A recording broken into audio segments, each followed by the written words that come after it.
everyone, and welcome once again to the Daily Message brought to you by Unity Clear Lake Center in Lower Lake, California. Today we are on our third part of discussing the book Lessons in Truth, and today we're going to talk about thinking. So Emily Cady writes, real substance with everything we see is God, that all things are one and the same spirit in different degrees of manifestation, and that all the various forms of life are just the same as one life come forth out of the invisible into visible forms, that all the intelligence and all the wisdom of the world are God as wisdom in various degrees of manifestation, that all the love that people feel and express toward others is just a little of God as love coming into visibility through the human form. So when we say there is only but one mind in the entire universe, and that this mind is God, some people ask, well, if the mind that there is nothing but God, how can I have anything but God thoughts? So in reality, there is only one mind or spirit, which is life, intelligence, and so forth in the universe. And yet there is a sense in which we are individuals. We feel separate, a sense in which we are free wills and not just puppets. So mankind is made up of spirit, soul, and body. Spirit is the central unchanging I of us, the part of us that is never changed and never will change. Soul, we could say, is the mortal mind. It's the region of the intellect where we do conscious thinking and have free will. And this part of us, of our being, it's in constant process of changing. Humanity originally lived consciously in the spiritual part of himself. Mortal mind, or our human mind, is the intellect which gathers its information from the outside world through the five senses.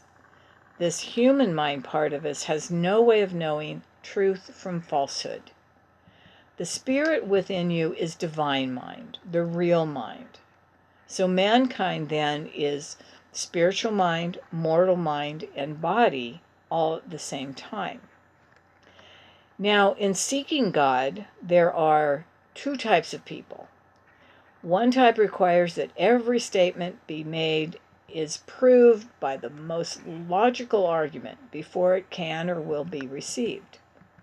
The other type of person is willing to just become like a little child and be taught how to take the first steps toward true understanding, and then will receive that by direct communication from God. If you are the type that expects to get any realization of spiritual things through the intellect, you'll never actually reach pure spiritual understanding.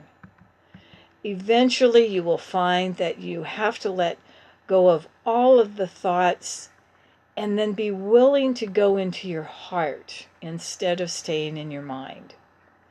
Cady writes, we are writing for those who, without question or discussion, are willing at once to accept and to try a few plain, simple rules by which they can find the Christ within themselves. In other words, there's a shortcut to the top of the hill. We prefer the easier way of attaining the end, by seeking directly the Spirit of Truth. Cady writes, my advice, if you want to make rapid progress in growth towards spiritual understanding, stop reading many books. Then they only give you someone's opinion about truth, or a sort of history of the author's experience in seeking truth. What you want is a revelation of truth in your own soul, and that will never come through the reading of many books. So she writes, seek light from the Spirit of Truth within you. Go alone, think alone, seek light alone. The very Spirit of Truth is at your call within you. In other words, meditation. She says, seek this light. Wait patiently for it to guide you into the truth of all the truth about all things. Or let the same mind be in you that was in Jesus Christ. This is the universal mind, which makes no mistakes. Still the intellect for the time being, and let universal mind speak to you.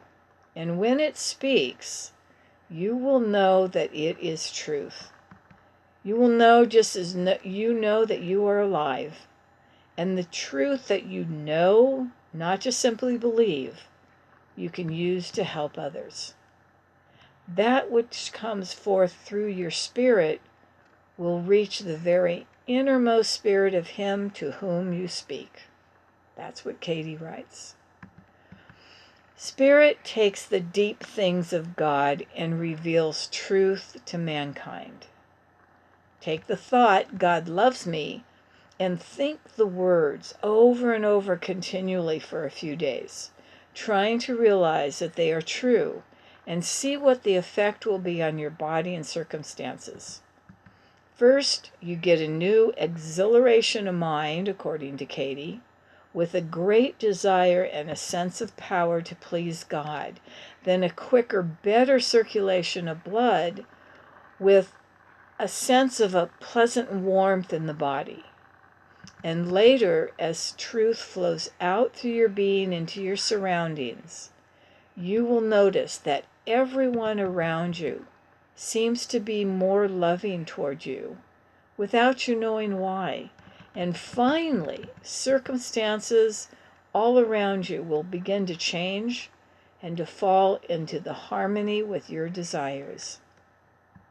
Everyone knows how strong thoughts of fear or grief have turned your hair white in a few hours, and how great fear can make the heart beat so rapidly that it seems to want to jump out of the body.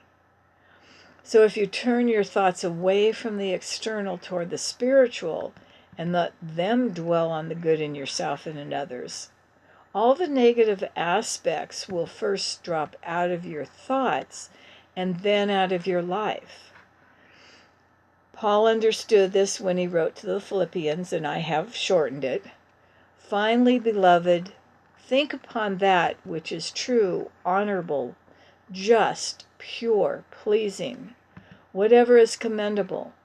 And if there is anything worthy of praise, think only about these things. We can all learn how to turn the conscious mind toward universal mind or spirit within us. We can, by practice, learn how to be still and let the mind that is God think in us and out through us. Each of us, no matter how insignificant he may feel he is in the world, can receive from God absolute, unlimited good of whatever kind he desires, and to radiate it to all about him. But remember, he must radiate it if he would receive more. You cannot hold on to it. You cannot stuff it away. Stagnation is death. The very wisdom of God, the love, the life, and the power of God are ready and waiting to flow out through us in unlimited degree. When it flows through the hearts of men, it is the love that melts all bitterness, envy, selfishness, jealousy before it. When it flows through their bodies as life, no dis-ease can withstand it. And we do not have to beseech God any more than we have to beseech the sun to shine. The sun shines because it is the law of its being to shine, and it can't help it. God can't help pouring into us unlimited wisdom, life, power, all good, because to give is a law of its being. Nothing can hinder God except our own lack of understanding. Before now, we have not known how to get out of the life we have created for ourselves, but now we do know. We have to put our full attention on God, Source, the One. And in so doing, everything in our lives are balanced out, and then the good flows in.